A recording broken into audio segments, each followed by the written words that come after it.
दिखाई देता है और फिर जब बरसता है तो फिर बूंदों के रूप में आता है, लेकिन है पानी। तो ये पानी का हुआ विवर्तवाद।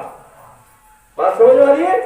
कितने भी रूप बदले लेकिन है वे वो को वही, पानी को पानी।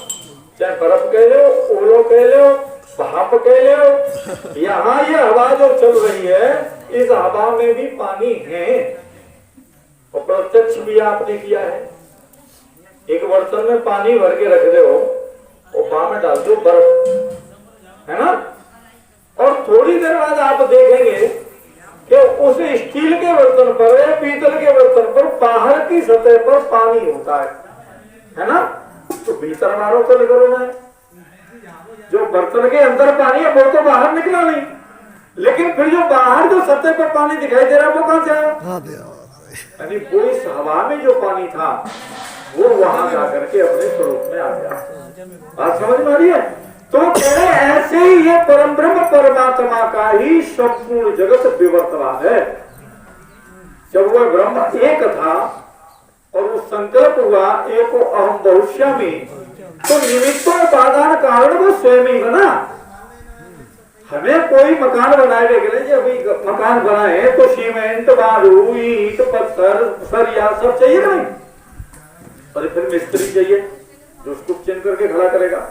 लेकिन उस परमात्मा ने संसार को जब बनाया तो इस संसार को बनाने के लिए ना तो किसी मिस्त्री को लाया, ना कोई वस्तु कहीं से लाया, वो वस्तु भी स्वयं ही बना और मिस्त्री भी स्वयं ही बना।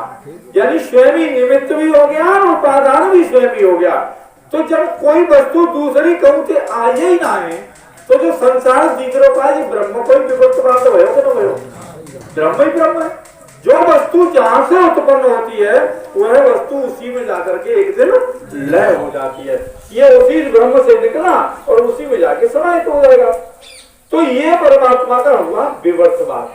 दूसरा होता है परिणामवाद। ये जगत परमात्मा का परिणामवाद नहीं है। परिणामवाद समझ रहे? जैसे आपने दूध लिया, गर्म किया, जामन दिया, उसको दही बना दिया, लेकिन दही बनने के बाद में आप लाख प्रयास करने के बाद भी फिर उसे दूध नहीं बना सकते। वो छाछ बन जाएगा, है ना, छाछ तो बन जाएगा, मक्खन निकल आएगा, लेकिन दूध नहीं बन सकता। ये दूध का परिणामवाद हुआ। तो ऐसे ही जगत परमात्मा का परिणामवाद नहीं है। ये क्या है? ये विवर्तवाद है।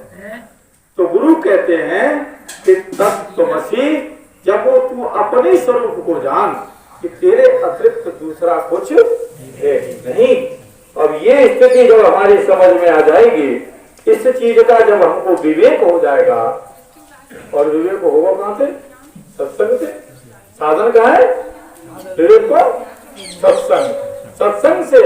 और तुलसीदास जी तो यहाँ तक कह दिया है कि विवेक का मत कीरत गत भूत भलाई, जो जय जहां जथाविद पाई, स्व जानव सत सत प्रवाहु और लोको वेदन आन उपाहु।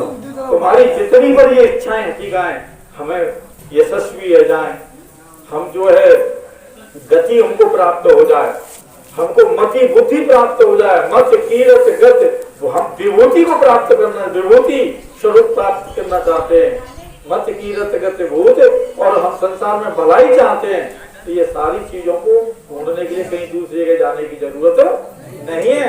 अगर आप सत्संग से जुड़े रहेंगे तो ये सारी चीजें प्राप्त हो जाएंगी।